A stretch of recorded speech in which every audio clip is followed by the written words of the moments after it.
Students from Chennai, Visweswara, Nellore and Bangalore who have gathered here today for participating in Radiance 2010, and then the group of trainers who have arrived here for training. It gives me very great pleasure to address young graduate students who have a future ahead of them on this occasion of the organization of Radiance 2010 today. What exactly is the purpose and significance of Radiance 2010? What would this word radiance mean? It means spreading out, the refulgence of light, the coming out of the brighter aspects of human personality. So it is for this purpose that this event is being organized. What is hidden in you, the talents that are there within you, that can be nurtured by you, that can be brought to the fore by you, will be identified by the team of trainers today. But then, it is not enough if they identify these hidden talents in you, the hidden potential in you, the hidden radiance in you, and tell you that you have these potentialities within you.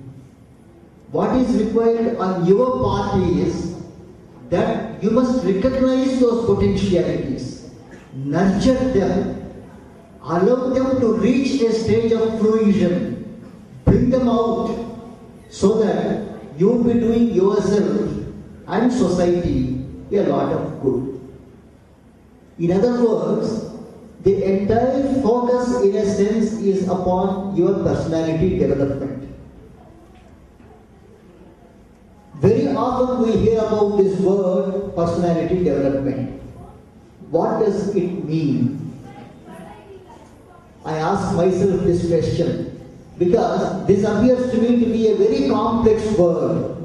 A very complex word which implies a number of meanings and a number of associations. In the first place, personality development would mean you are cultivating a sense of awareness of your surroundings. Awareness is the first requisite of personality development. Acquisition of knowledge is the second requisite. Thirdly, when you appear before a group of people, before your own employee, or before an employer to be, supposing you want to face an interview, if you want to appear before a person who is interviewing you, what is required on your part is that your appearance should be such that it impresses the person who interviews you. You must exude self-confidence.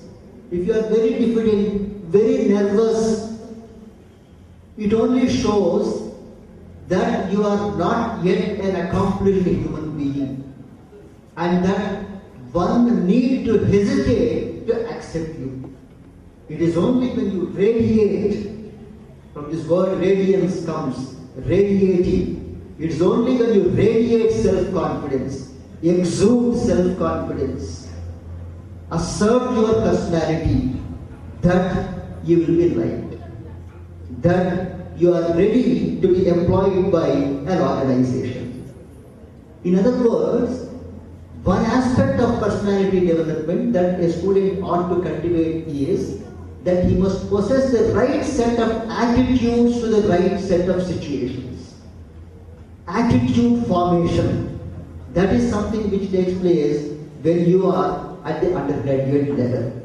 And how you express this attitude is also what matters when you face your own mother, your own father, or a potential employer, whoever it might be. The kind of attitudes that you express, the kind of vocabulary in which you would express these attitudes, the measured, balanced manner in which you would express your ideas, all these count in the assessment of your personality. It's not as though someone else assesses your personality. Sometimes you are your own, most of the time, you are your own assessor. Every individual has this innate potential in him. When he says something, when he does something, there is that inner mechanism within himself or herself which says, have I done right? Am I right in saying these words?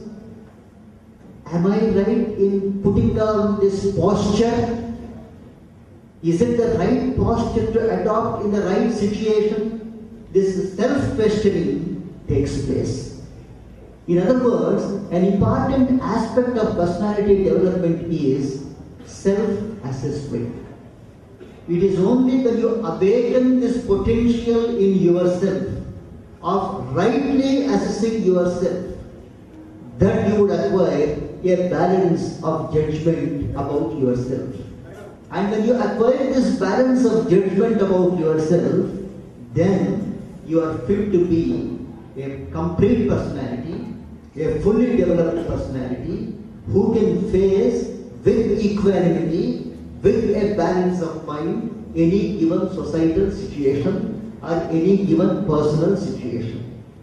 Because all these are requisites of a good manager.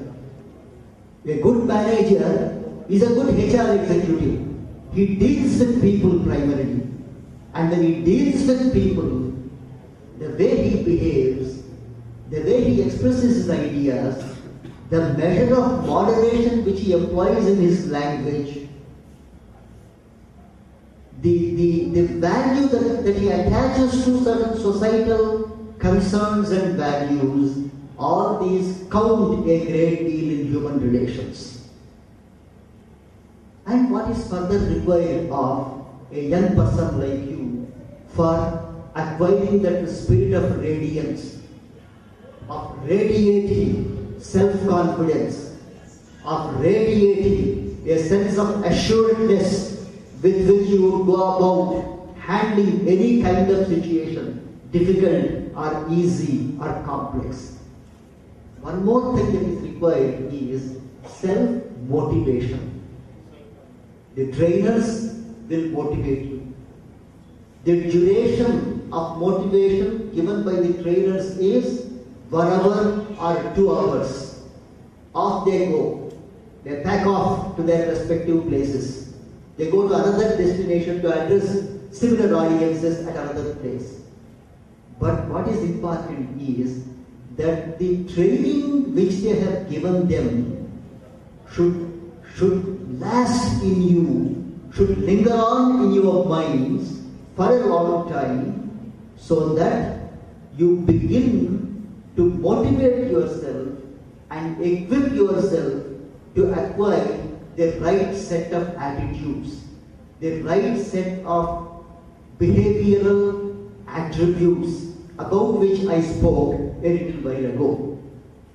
In other words, any human being worth his salt, any human being who is planning to turn himself into an executive, an engineering executive, a business executive, whatever it may be, any person who is training himself to occupy a position of responsibility in society should need to know one important thing, and that is he must be in a position to acquire goal orientation.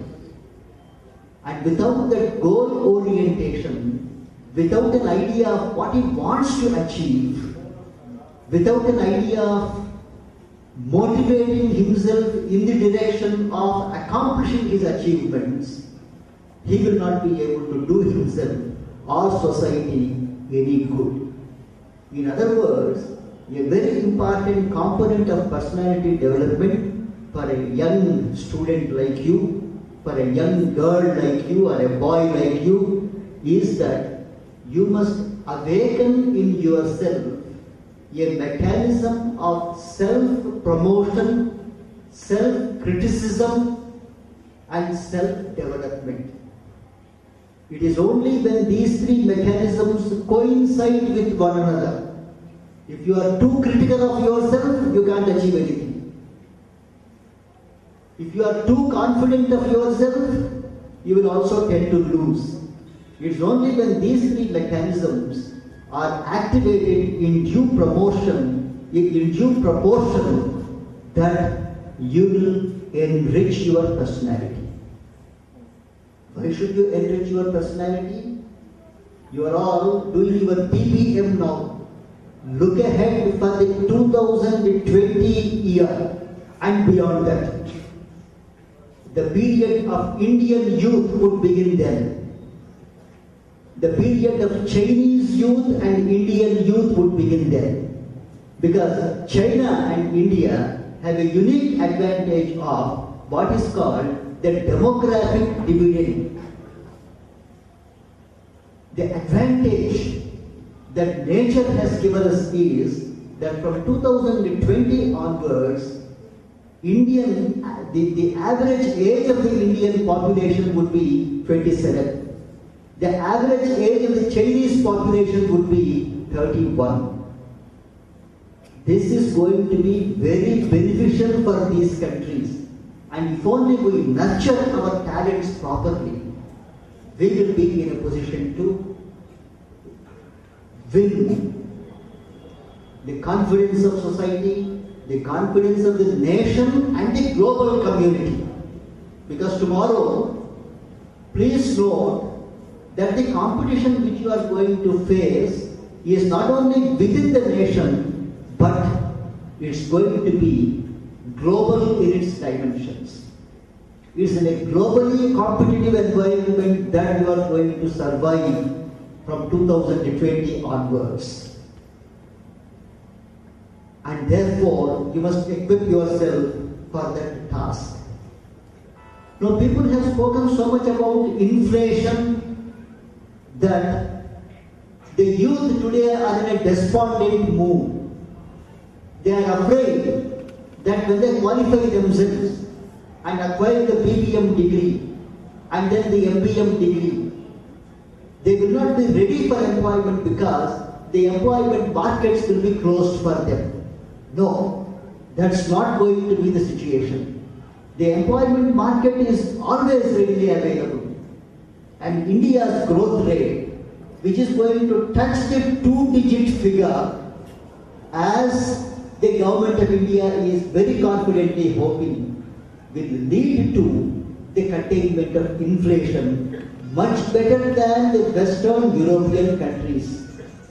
Much better than the Western European countries. Which means that you are going to flood the US markets. And the greatest competitor for you would be the Chinese. Because please take note of the fact that the Chinese are already preparing themselves for this task.